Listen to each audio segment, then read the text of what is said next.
தொடுதிரை மடிக்கணினி இணையம் மற்றும் பல்வேறு சமூக ஊடகங்கள் வாயிலாக போட்டித் தேர்வுக்கு ஆயத்தமாக இருக்கின்ற அன்பான போட்டித் தேர்வு ஆர்வலர்களே, டிஆர்பி ஆசிரியர் தேர்வாணையம் நடத்துகின்ற தமிழ்நாடு டீச்சர் எலிஜிபிலிட்டி டெஸ்ட் தாள் 2 டிஎன் டெட் தாள் 2 நியமன தேர்வில் முக்கிய பாடப்பகுதியான விலங்குகளை குறித்த பல எபிசோடுகளை நம்ம பாட வாரியாக நம்ம பார்த்து கொண்டிருக்கிறோம். அந்த வகையில் கடந்த சில எபிசோடுகளை 2ஆம் பாடம் யூனிட் 2க்குள்ள முதுகு நாணய குறித்து பார்த்துட்டு வரோம். அன்பான போட்டித் தேர்வு ஆளுவர்களே, தேர்வு என்பது நாம் பார்த்தீங்கன்னா மேனேஜ் பண்ண கற்றுக்கணும். அப்போது நம்ம தேர்வுக்கான சிலபஸ் எல்லாம் கொடுத்துருவாங்க. இந்த முதன்மை பாட பகுதியெல்லாம் கொடுக்கின்ற தேர்வை நம்ம எளிமையாக அதிகமான மார்க் எடுத்து பாஸ் பண்ணுறதுக்கான வழிமுறைகளில் ஒன்று என்ன தெரியுங்களா? Strict to syllabus. அப்போ ஸ்ட்ரிக்டாக நம்ம கொடுக்கப்பட்ட சிலபஸை எங்கெங்களை where to study, out to study, which is not studied, எதெல்லாம் நம்ம படிக்கணும், எதை படிக்கக்கூடாது, முன்னாடி நடந்த தேர்வுடைய கொஸ்டின் பேப்பரை நம்ம பார்த்து அதுக்கு தகுந்த மாதிரி அனலைஸ் பண்ணிவிட்டு நம்ம படிக்கின்ற போது தெளிவான ஒரு புரிந்துணர்தலோடு படித்தோம்னா, நம்ம ஏற்கனவே படித்தது தான், யூஜிலையும் பிஜிலையும் படித்த ஜுவாலஜி பாடத்தை குறித்து தான் இந்த பாடமே நம்மளுக்கு. அப்போ நம்முடைய நியமன தேர்வு என்பது முதல் தேர்வை சந்தித்து நாம் 2வது தேர்வில் நாம் முழு முயற்சியோட முழு பாடத்தை நம்ம கற்றுணர்ந்து புரிதல் உணர்ந்தோடு நம்ம படித்தோம்னா எளிமையாக ஜெயிக்கலாம். அப்போ அதுக்கு செய்ய வேண்டியது 2 விஷயந்தான். ஒன்று சிலபஸ், 2வது ப்ரீவியஸ் இயர்ஸ் கொஸ்டின் பேப்பர். அப்போ கடந்த சில ஆண்டுகளில் உங்களுக்கு யூஜிடிஆர்பி பிஜிடிஆர்பி நடந்த பாடத்திட்டத்தினுடைய ஒப்புமை பார்க்கணும். அந்த பாடத்திட்டத்தில் நம்மளுக்கு கொடுக்கப்பட்ட பாடத்திட்டங்கள் எத்தனை பொருந்திருக்குன்னு பார்க்கணும். அத்தனை பாடத்திட்டங்களையும் நம்ம சிலபஸை வச்சுக்கிட்டு பழைய கொஸ்டின் பேப்பரை நம்ம ரிவிஷன் பண்ணிவிட்டு ஒவ்வொரு யூனிட்டையும் நம்ம படிக்க கேள்விகளை நம்ம தொகுத்து நம்ம பார்க்கும்போது இந்த தேர்வு அணுகுமுறை நமக்கு ரொம்ப எளிமையாக இருக்கும். அப்போ தொடர்ந்து நம்ம படிக்கிறதுனுடைய நோக்கமே என்னென்னா வெற்றி அடையது தான். இங்கே சும்மா பாஸ் ஃபெயிலெலாம் கிடையாது. போட்டித் தேர்வில் பாஸோ ஃபெயிலெலாம் கிடையாது, நாட் குவாலிஃபைடு. இப்போ கல்லூரி எக்ஸாமுக்கும், அதாவது ஸ்கூல் லெவலில் படித்ததுக்கும் காம்படி எக்ஸாமுக்கு வித்தியாசமே, ஸ்கூல் லெவலில் நம்ம படித்தது பாஸ் ஃபெயிலு, 35 மார்க் எடுத்தால் நம்ம பாஸ். இங்கே பாஸு ஃபெயிலெலாம் கிடையாது. நாம் அந்த பர்டிகுலர் தேர்வு குவாலிஃபை ஆகலன்னு அர்த்தம். இங்கே கம்மியான வேக்கண்ட் இருக்கும். அப்போ அதிகமான மதிப்பெண்ணை எடுத்து நாம் அந்த கட் ஆஃபுக்குள்ளே அதிக பர்சன்ட்குள்ளே நாம் நம்மளை வேலையை நம்ம உறுதி செய்வதற்கு இங்கே குவாலிஃபை ஆகணும். அது ஹையஸ்ட் டு லோயஸ்ட்டு தான். அதிகமான மார்க்கில் தான் எவ்வளோ வேக்கண்ட் இருக்கோ அது தகுந்த மாதிரி தான் நம்மளே தேர்வு செய்வாங்க. அப்போ நீங்கள் படிக்கிறது பெருசே கிடையாது, யாருனாலும் எக்ஸாம் எழுதலாம். ஏன்னா தமிழ்நாட்டில் தான் நம்மளுக்கு எடுக்கிற எல்லா தேர்வுலையும் நெகட்டிவ் மார்க்கெல்லாம் கிடையாது. அப்போ நெகட்டிவ் மார்க் இல்லாமல் ஒரு எக்ஸாம் நம்மளுக்கு நியமன தேர்வு நடத்துகிறாங்கன்னா அந்த நியமன தேர்வுக்கு நீங்கள் உங்களை ஆயத்தப்படுத்திக் கொள்வதில் முக்கியமான பணி என்னென்னா, முதல் சிலபஸை நீங்கள் புரிந்து கொள்ள வேண்டும், 2வது சோர்ஸ் மெட்டீரியலை கலெக்ட் பண்ணோம், 3வது ப்ரீவியஸ் கொஸ்டின் பேப்பர் அனலைஸ் பண்ணோம், 4வது ஒவ்வொரு யூனிட்டும் முடிஞ்சோடனே டெஸ்ட் எழுதி பார்க்கணும். டெஸ்ட்டு தான் உன்னுடைய ஆயுதமே. அப்போ தேர்வு குறித்த ஒரு பயம் நம்மளுக்கு இருக்கணும், எவ்வளோ மதிப்பெண் எடுக்கணும், அந்த வெற்றி கனியை கிட்டணும்னா அதுக்கு முயற்சியோட கூடிய பயிற்சி ரொம்ப முக்கியம். தொடர்ந்து முயற்சி செய்து கொண்டே இருக்கணும், முடியும் வரை முயற்சி செய்து கொண்டே இருக்கணும். அப்போ முடியும் வரும் செய்து தான் முயற்சி. அன்டில் ஆட்டிடியூட் பர்னிங் டிசையர், தொடர்ந்து முயற்சி பண்ணினே இருக்கணும். வெற்றி கனியை பறிக்கணும்னா தொடர்ந்து பல்வேறு தேர்வுகளை எழுதி பார்க்கணும். அப்போ இங்கே நம்ம முதுகு நான் உள்ளவை 2வது யூனிட்டை பார்க்குறோம். அப்போ அந்த 2வது யூனிட்டில் சிலபஸை முதல்ல தெளிவுபடுத்திக்கணும். ப்ரீவியஸ் இயர்ஸ் கொஸ்டின் பேப்பர் என்ன கேட்டுக்கிறாங்கன்னு பார்க்கணும்.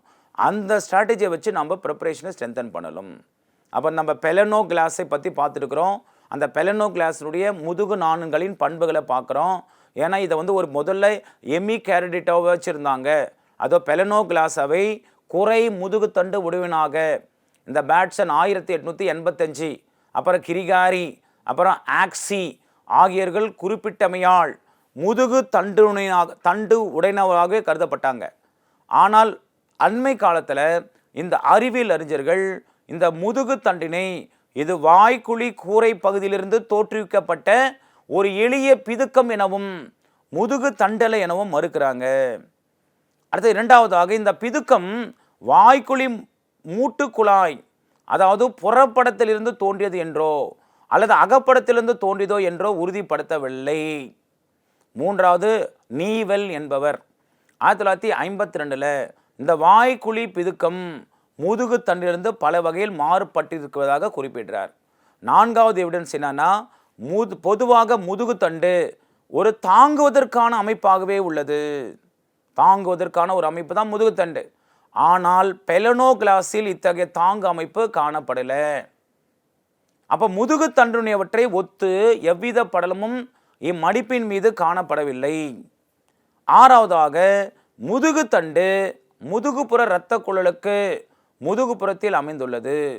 ஆனால் வாய்க்குழி பிதுக்கம் அதாவது வயிற்று பகுதியில் அமைந்திருக்கிறதா. அப்போ வாய்க்குழி பிதுக்கம் உட்கூடுதையாக உள்ளது. மாறாக முதுகுத்தண்டு கம்பி போன்ற திட அமைப்பாக மூலக்குடலிருந்து தோற்றம் பெற்றிருக்கிறது. எனவே வாய்க்குழி பிதுக்கத்தினை முதுகுத்தண்டு என ஒத்துக்கொள்ள இயலவில்லை. அப்போ பெலனோகிளாஸ் நரம்பு மண்டலமும் முதுகு தண்டனைவற்றின் இணைக்கும் பண்பாக எஞ்சியிருப்பது அதனுடைய செவில் பிளவுகள் மட்டுமே என்று உறுதிப்படுத்துகிறாங்க. அடுத்ததாக நடுப்படல் ஆக்கமும் உடற்களி ஆக்கமும் இந்த பெலனோகிளாசஸ் முதுகு தண்டுடையன. சில ஒற்றுமையின் அடிப்படையில் இந்த பெலனோகிளாஸை முதுகு நாணிகளுடன் சேர்ப்பது முறையில்லை. இவற்றிலே காணப்படும் சில சிறப்பு பண்புகள் என்னன்னா, நம்பர் 1 என்ன சொல்றாங்கன்னா, முதுகு தண்டுணைவற்றில் உள்ளது போன்றே முதுகு தண்டுல இருக்கிற மாதிரியே இந்த பெலனோகிளாஸ் உடற்பகுதிகள் காணப்படலை. அப்போ அதுலேயும் உடற்குழி இல்லை, இதில் உடற்பகுதிகள் காணப்படலையாம். இரண்டாவது, நரம்பு மண்டலமும் இரத்த ஓட்ட மண்டலம் முதுகு தண்டற்ற உயிரிகளை ஒத்து காணப்படுகிறது. அப்போ நரம்பு மண்டலம் இரத்த ஓட்டம் முதுகு தண்டற்ற உயிர்களின் நரம்பு மண்டலமும் இரத்த ஓட்ட மண்டலம் எப்படி இருக்கோ அதே மாதிரி தான் இந்த பெலனோகிளாஸில் காணப்படுதான். மூன்றாவது, இந்த பெலனோகிளாஸ் மலப்புலை பின் அமைந்த வால் பகுதி காணப்படவில்லை. மலப்புலை பின் அமைந்த வால் பகுதி இல்லையா. நான்காவது, முதுகு தண்டனவற்றில் இந்த தசை மண்டலம் நரம்பு மண்டலம் கழுவீக்க மண்டலம் ஆகியவற்றால் கண்டமைப்பு தெளிவாக காணப்படுதான். இதில் முதுகு தண்டுடைனவற்றில் எதெல்லாம், நம்பர் 1 தசை மண்டலம், ரெண்டாவது நரம்பு மண்டலம், மூன்றாவது கழிவுநீக்க மண்டலம், இதில் கண்டமைப்பு தெளிவாக காணப்படுது. ஆனால் இந்த பெலனோகிளாஸஸில் இக்கண்டமைப்பு காணப்படவில்லை. எங்கெல்லாம், தசை மண்டலத்தில் நரம்பு மண்டலத்தில் கழிவுநீக்க மண்டலத்தில். அப்போ அந்த கண்டமைப்பு காணப்படலை. அப்போ இத்தகைய பண்புகளால் பெலனோகிளாஸ் முதுகு தண்டு உடைனவற்றுடன் உறவு கொண்டுள்ளன. அப்போ பெரும்பாலான உடல் அமைப்புகள் முதுகெலும்பற்ற உயிர்களை ஒத்து காணப்படுகிறது. முதுக எலும்பற்ற உயிர்களின் ஒத்து காணப்படுதான். மேலும் முதுகு தண்டுடைனவற்றை முத்தோலிகளுடன் அதிக அளவு இன உறவு கொண்டிருக்கிறது. அதிக அளவு இன உறவு கொண்டிருக்கிறதா. அடுத்தது, பெலனோகிளாஸ் இதனை அல்லாது வேறு ஒரு தொகுதியில் சேர்க்கப்பட வேண்டுமாயின் முத்தோலிகளுடன் சேர்ப்பதே நியாயமானது. இது மெயினாக எங்கே சேர்க்கணும்னா முத்தோலிகளுடன் சேர்ப்பதே நியாயமானதுன்னு யார் சொல்லணும்னா ஐமன் என்பவர் கருத்துப்படி பெலனோகிளாஸை முதுகு தண்டற்ற உயிர்களுக்கும் இடையில் அமைப்பது ஒன்றே இப்பிரச்சனைக்கு ஒரு நல்ல முடிவாக அமையும் என்று யார் சொல்லணும்னா ஐமன். அதாவது 1959 இவர் ஐமன் ப்ரொப்போஸ் பண்ணுறார். அடுத்ததாக அசிடியான்னு ஒன்று பார்க்க போகிறோம். இப்போ இதுவரையும் நாம் ஆம்பியாக்ஸ் பார்த்தோம், மெலனோகிளாஸ் பார்த்துருக்கோம், அசிடியா. நெக்ஸ்ட் ஆசிடியன் தொகுதி முதுகு தண்டு உடையன. அசிடியா முதுகு தண்டு உடையன, முதுகு தண்டு இருக்குமா. துணை தொகுதி வாலில் தண்டி உடையன. வகுப்பு அசடியாசியே. அப்போ வாலிடமும் வளரியல்பும். அப்போ உலகளாவிய ஆழம் குறைவான கடற்பகுதியில், குறிப்பாக பாறைகளில் அல்லது நிலைத்த தளங்களில் ஒட்டியவாறு இது வாழும் இயல்புடையன. ஆழம் குறைவான கடற்கரை பகுதிகளில் பாறைகளில் நிலைத்த தளங்களில் ஒட்டியவாறே வாழும் இயல்புடையது தான் இந்த அசிடியா. சில நீர்ப்பரப்புகளில் நீந்தியும் வாழ்கிறது. நீர்ப்பரப்பில் நீந்தியும் வாழுமா. அப்போ வாலில் தண்டுடைய இவை தனித்த உயிர்களாகவோ அல்லது கூட்டு உயிர்களாகவே வாழ்கின்றன. தனியாகவும் இருக்கலாம் அல்லது சிம்பியாட்டிக் கூட்டு உயிராகவும் இருக்கலாமா. அடுத்தது, வளர்ச்சி அடையும் போது முதுகுத்தண்டு வாலில் மட்டுமே காணப்படும். வளர்ச்சி அடைந்த போது தான் வாலில் மட்டும் முதுகுத்தண்டு வாலில் மட்டுமே காணப்படுமா. இவை நிலைத்த வாழ்விற்கு ஏற்பான தகவமைப்பை பெற்றுள்ளன. அடுத்து புறப்பண்புகள் பாருங்க. புறப்பண்புகள் கட்டிய சாக்கு முட்டை போன்ற அல்லது தோல் பை போன்ற அமைப்புடையது. கட்டிய சாக்கு மூட்டை போலோ அல்லது தோல் பை போன்ற அமைப்புடையதான். இதில் பல சுருக்கங்கள் கண்டு பழுப்பு நிறத்தில் காணப்படும். சுமார் 10 சென்டிமீட்டர் உயரம் வரை காணப்படுமா. அசிடியா அகன்ற முனை தளத்துடன் ஒட்டியும் மற்றொரு முனை தனித்தும் காணப்படுகிறது. இந்த விலங்குகளில் உடல் டியூனிசியன் என்னும் கார்போஹைட்ரேட்டுகளால் ஆகிய தடித்த தோல் அல்லது ஓட்டினால் பொருத்தப்பட்டுள்ளது. எனவே தான் இதுக்கு என்ன பேருனா டியூனியோட்டுகளில் வகைப்படுத்திருக்கிறன. டியூனியோகேட்டுகளில் வகைப்படுத்தியிருக்கிறாங்க. ஏன்னா டியூனிசின் என்னும் கார்போஹைட்ரேட்டினால் தடித்த தோல் ஓட்டினால் பொருத்தப்பட்டிருக்கிறனால இதை டியூனியோகேட்டுகளில் வகைப்படுத்தியிருக்காங்க. அசிடியாவை டியூனியோகேட்டுகளில் வகைப்படுத்தியிருக்கிறாங்க. உடலில் சற்று உயர்வான பகுதியில் காணப்படும் பெரிய துளை வாய் எனப்படும். சற்று உயர்வான பகுதியில் காணப்படும் பெரிய துளை வாய் என அழைக்கிறாங்க.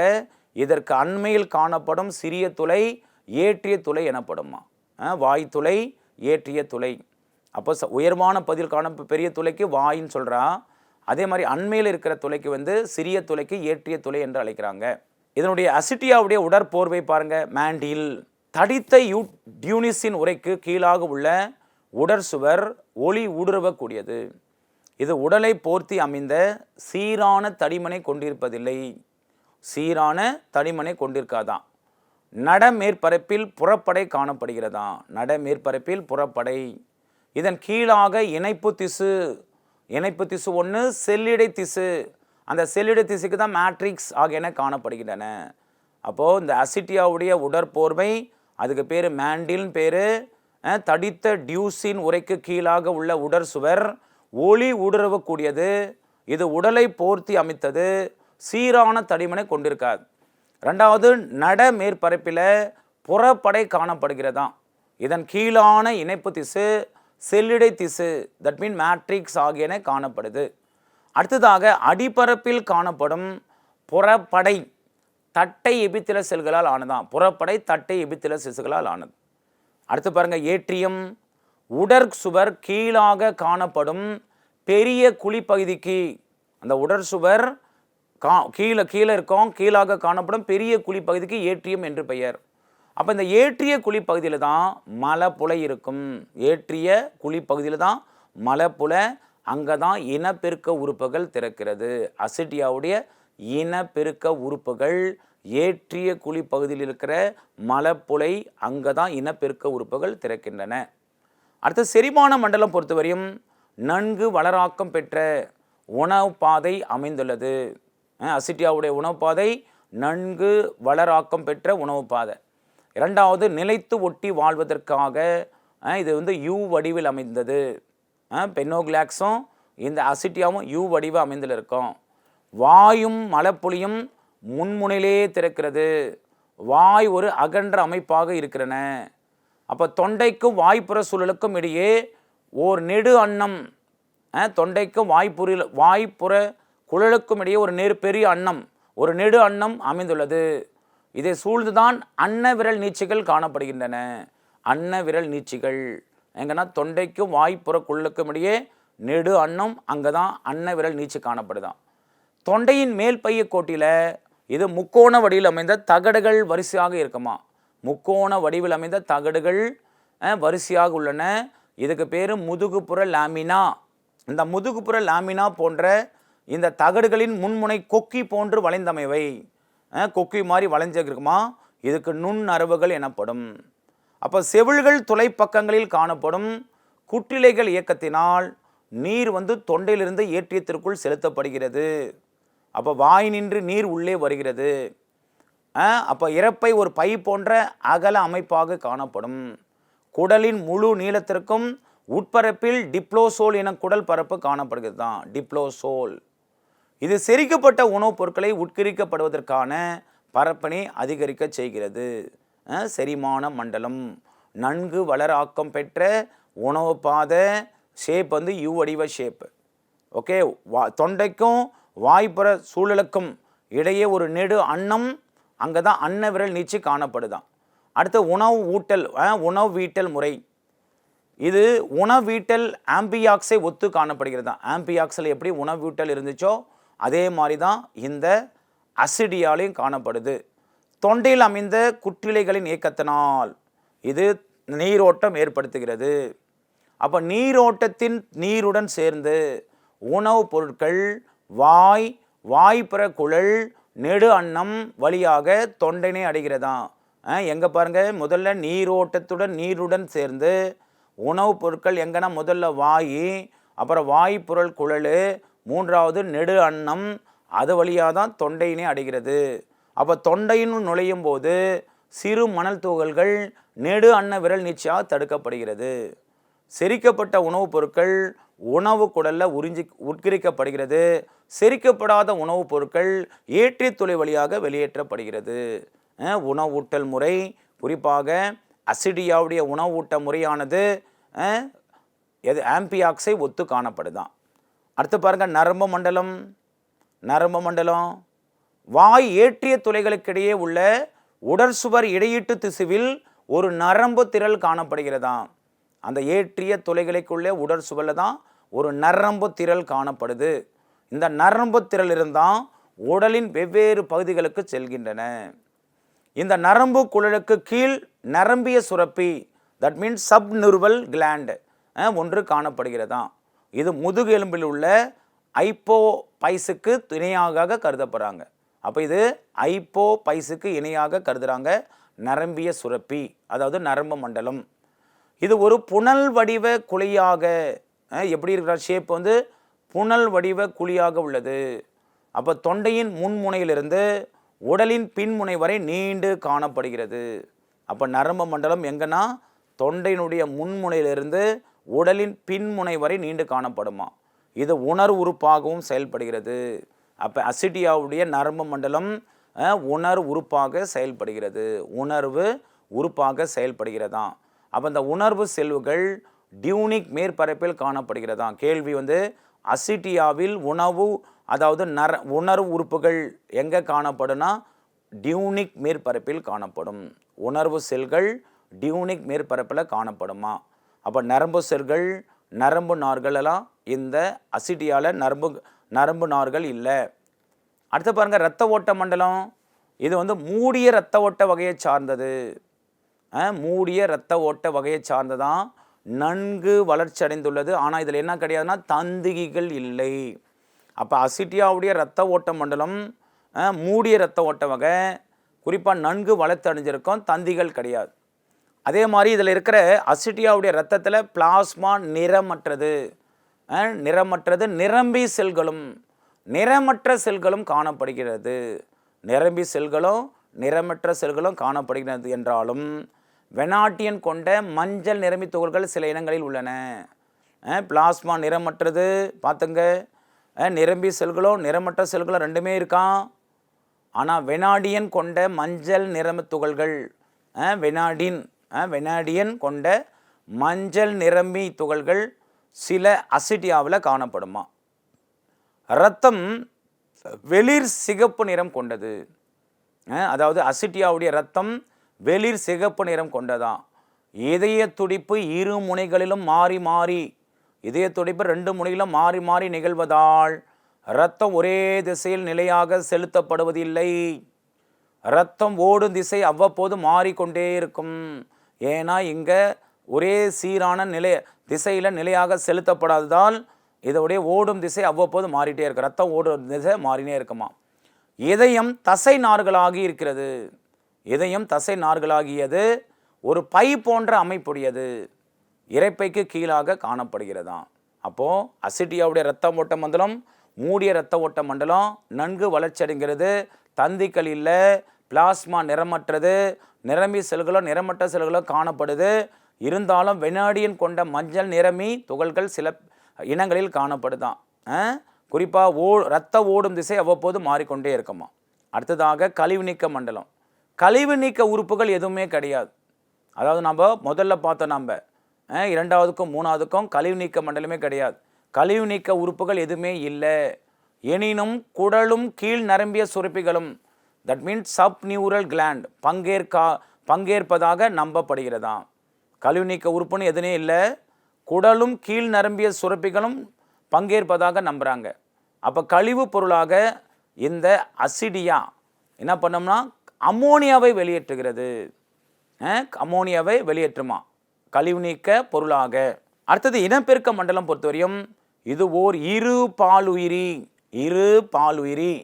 எளிய அமைப்புட விந்தகமும் அண்டகமும் சிறுகுடல் வளைவுக்கு அண்மையில் காணப்படுகின்றன. விந்தகமும் அண்டகமும் எங்கே இருக்குமா?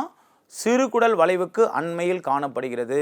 அப்போ விந்து நாளமும் அண்ட நாளமும் தனித்தனியே ஏற்றியத்தில் மலைப்புழைக்கு அண்மையில் திறக்கின்றன. விந்து நாளமும் அண்ட நாளமும் தனித்தனியே ஏற்றியத்தில் மலைப்புழை அண்மையில் திறக்கின்றன.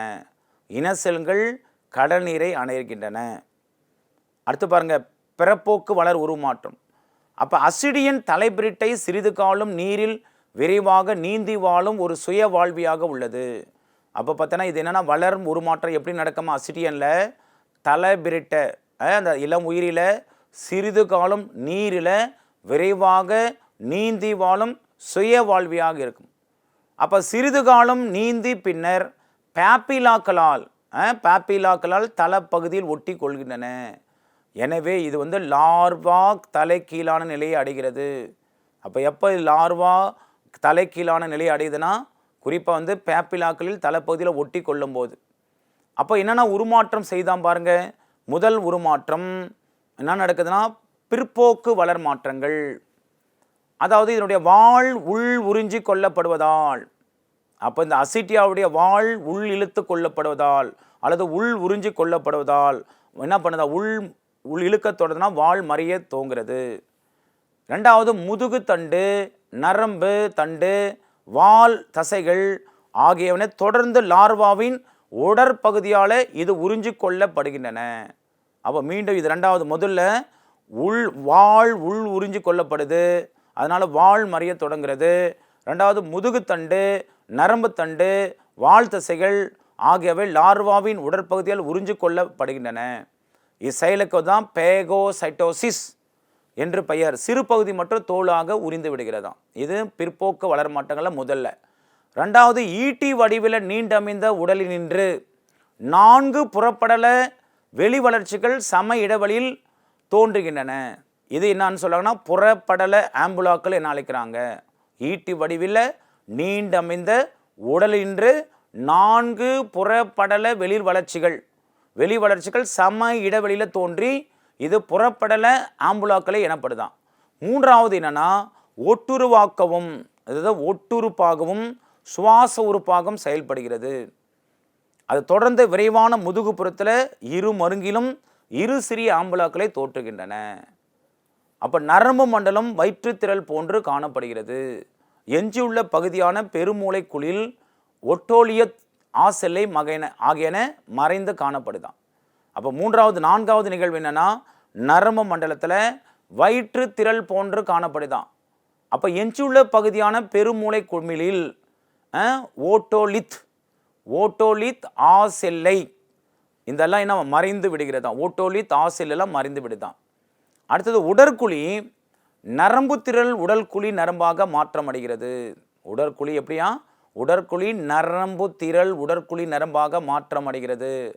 அப்போ வளர்ச்சி பெற்ற உயிரியல் நரம்பு திரள் செல்களின் பரவதால் தோற்றுவிக்கப்படுகின்றன. இதெல்லாம் பிற்போக்கு வளர் மாற்றங்களில் பார்க்குறோம். அசிட்டியனில் ஒட்டும் பாப்புலாக்கள் முழுமையாக மறைந்து விடுகின்றன. இது பிற்போக்கு வளர் மாற்றம். அடுத்த வளர் மாற்றத்தை பொறுத்தவரையும் பிற்போக்கு மாற்றங்கள் அல்லது முற்போக்கு வளர் மாற்றங்களும் கீழ்காண முறையில் தோற்றுவிக்கின்றன. ஃபஸ்ட்டு குற்றிலுடைய மடியமைப்பிலிருந்து நரம்புசார் சுரப்பி தொண்டையின் முன்முனையில் தோற்றம் பெறுகிறது. இந்த நரம்புசார் சுரப்பி எங்கன்னா தொண்டையில் உள்ள முன்முனையில் தோற்றம் பெறுதான். அப்போ தொண்டை பெரிதடைந்து செவில் பிளவுகளின் எண்ணிக்கையும் அதிகரிக்கிறது. தொண்டை பெரிதடைந்து செவில் பிளவுகளின் எண்ணிக்கை அதிகமாகறனால இரைப்பை சிறுகுடல் ஆகியன அதிக அளவில் பெரிதடைகின்றன. இது வளர் மாற்றங்களில். மூன்றாவது கல்லீரல் தோற்றமும் பெறுகின்றன. நாலாவது விலங்கினை சுற்றி தடித்த ஒரு உரை தோன்றுகிறது. அப்போ ஒட்டுறுப்புக்கும் வாய்க்கும் இடையே உடற்குழி விரைவாக வளர்ச்சி அடைவதால் இதனுடைய உடல் அசிட்டியாவுடைய உடல் 180 டிகிரி அளவிற்கு சுழற்சி அடைகிறது. எனவே வாய் ஒட்டுறுப்பின் எதிர்முனைக்கு தள்ளப்படுகிறது. வாய் ஒட்டுறுப்பின் எதிர்முனைக்கு இது தள்ளப்படுதான். ஆகவே சினையகம், விந்தகம், சினை நாளும் விந்து நாளும் ஆகியன நடுப்படத்திலிருந்து தோற்றம் பெறுகின்றன. அப்போ இதெல்லாமே குறிப்பாக அந்த வளர் மாற்றங்களில் அதனுடைய இனப்பெருக்க உறுப்புகளான சினையகம், விந்தகம், சினை நாளும் விந்து நாளும் இதெல்லாமே நடுப்படத்திலிருந்து தோற்றம் பெறுகின்றன. அப்போ நடுப்படல செல்களிலிருந்து இரத்த ஓட்ட மண்டலம் தோற்றம் பெறுகிறது. முதல்ல நாம் பார்த்தோம் பிற்போக்கு வளர் மாற்றம், அது ரெண்டாவது வளர் மாற்றம். அப்போ அந்த பிற்போக்கு மாற்றம் அல்லது முற்போக்கு வளர் மாற்றம் எப்படின்னா குற்றிலையுடைய மடி அமைப்பிலிருந்து அந்த நரம்பு சார் சுரப்பி தொண்டையின் முன்முனையில் தோற்றம் பெறுது முதல்ல. ரெண்டாவது தொண்டை பெரிதடைந்து செவில் பிளவுகளின் எண்ணிக்கையும் அதிகரிக்கிறனால இரைப்பை, சிறுகுடல் ஆகியவன அதிக அளவில் பெருக்கமடைது. கல்லீரல் தோற்றம் பெறுது. விலங்கினை சுற்றி தடித்த ஒரு உறை தோன்றுகிறது. அதில் 180 டிகிரி அளவுக்கு சுழற்சி அடைவது எப்படின்னா ஒட்டுறுப்பிற்கும் வாய்க்கும் இடைப்பட்ட உடற்குழி விரைவாக வளர்ச்சி அடைவதால் அதனுடைய அசிட்டியனுடைய உடல் குறிப்பாக அசிட்டியனுடைய உடல் 180 டிகிரி அளவிற்கு சுழற்சி அடைகிறது. எனவே வாய் ஒட்டுறுப்பின் எதிர்முனைக்கு தள்ளப்படுதான். வாய் ஒட்டுறுப்பினுடைய எதிர்முனைக்கு தள்ளுறாங்க. இங்கே தான் இனப்பெருக்க உறுப்பான சினையகம், விந்தகம், சினை நாளும் விந்து நாளும் ஆகியன நடுப்படத்திலிருந்து தோற்றம் பெறுகின்றன. அப்போ நடுப்படல செல்கள் இருந்தால் இரத்த ஓட்ட மண்டலமும் தோற்றம் பெறுகிறது. அடுத்தது அசிட்டியனுடைய இன உறவுகளை பற்றி பார்க்க போகிறோம். அசிட்டியனுடைய இன உறவுகள். இந்த அசிட்டியன்னா டியூனிகேட்டுகள்னு சொல்லணும். ஏன்னா டியூனிகேட்டுகள் எல்லாமே இது அசிட்டியன் என்பது அனைத்தும் கடல்வாழ் உயிரினங்கள் ஆகும். பொதுவாக நிலைத்து வாழ்வன லார்வா நிலையில் மட்டும்தான் தனித்து காணப்படுகின்றன. இது உலகம் முழுவதும் கடலின் பல்வேறு ஆழங்களில் காணப்படுகிறது. பல்வேறு ஆழங்களில் உலகில் இருக்கிற 5 பெருங்கடலில் ஆழங்களில் பெரிய ஆழம் எதுனா பசிபிக் பெருங்கடலில் இருக்கிற மரீனா அகழி, இந்திய பெருங்கடலில் என்ன ஆளுனா ஜாவா ட்ரெஞ்ச். அப்போ பொதுவாக இந்த அசிட்டியன் டியூனிகேட்டுகள் எங்கே இருக்குன்னா அனைத்து கடல்வாழ் உயிரினங்கள் ஆகுமா. பொதுவாக நிலைத்து வாழ்பவன லார்வா நிலையில் தனித்து காணப்படுகின்றன. உலகம் முழுவதிலும் கடலின் பல்வேறு ஆழங்களில் காணப்படுகிறது. பெரும்பாலும் வாலில் தண்டையுடையன யூரோகார்டேட்டா, வாலில் தண்டுடையன யூரோகார்டேட்டா, பை போன்ற அமைப்புடையன. கடல் தளத்தில் உள்ளவை. குறிப்பாக குற்றிலை வழி உணவூட்டம் மேற்கொள்கிறது. நன்கு வளர்ச்சியடைந்த டியூனிகேட் ஓர் உயிர் வாழும் விலங்கினை போன்று தோற்றம் அளிப்பது இல்லை. நல்லா வளர்ச்சி அடைஞ்சிச்சுன்னா அது ஒரு உயிரி வாழும் விலங்கினை போல தோற்றம் அளிக்காதான். அதிலும் முள்ளெலும்பி போன்று காணப்படுவதில்லை. இக்காரணங்களால் இவை பாஞ்சுகளுடன் தொடர்பு படுத்தப்பட்டுள்ளன. இந்த டியூனிகேட்ஸ் அசிட்டியனுடைய டியூனிகேட்டை பாஞ்சுகளுடன் தொடர்பு படுத்துகிறாங்க. அப்போ அரிஸ்டாட்டில் அவர் தான் முதலாக 200 ஆண்டுகளுக்கு முன் இதனை தித்தியம் என்னும் பெயரில் விவரித்திருக்கிறார். 200 ஆண்டுகளுக்கு முன்பே இதை தித்தியம் என்னும் பெயரில் விவரித்திருக்கிறார் அரிஸ்டாட்டில். அவர் தான்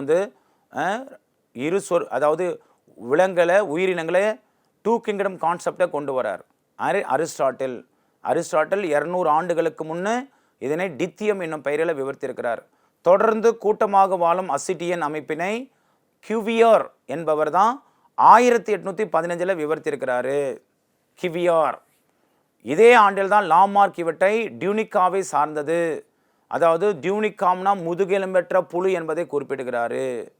இதே தான் கோவலாஸ்கி. இவர் என்ன சொல்றாருன்னா இந்த தனி அசிட்டியன் அமைப்பினை பற்றி பல ஆய்வுகள் செய்து டியூனிகேட்டுகள் முதுகு நான்புடையன என்பதை குறிப்பிடுகிறார். முதுகு நான்புடையன என்பதை குறிப்பிடுகிறார். அதே நேரத்தில் அண்மையில் இந்த கேன்க்ளீன் அசிரியன்களுக்கும் ஆம்பியாக்ஸுக்கும் அதாவது ஆம்பியாக்ஸ்னா முட்டைகளில் உள்ள ஒற்றுமையை குறிப்பிடுகிறார். அப்போ முதல்ல யாருன்னா ஃபஸ்ட்டு அரிஸ்டாட்டில் இதனை டித்தியம் என 200 ஆண்டுக்கு முன்னாடி சொல்கிறார். அதே மாதிரி தொடர்ந்து கூட்டமாக வாழும் அசிட்டியன் அமைப்பினை கியூவியர் என்பவர் 1815 விவரிச்சிருக்கிறாரு. அதை தான் லாமார்க் விட்டு டியூனிகாவை சார்ந்தது, அதாவது முதுகெலும்பற்ற புழு என்பதாக குறிப்பிட்டிருக்கிறார். அசிட்டியன் இன உறவுகளை பற்றி பார்த்துருக்குறோம். என்னுடைய தொடர்ச்சியை அடுத்து வர வீடியோ தொகுப்பில் தொடர்ந்து பார்ப்போம். தேங்க்யூ.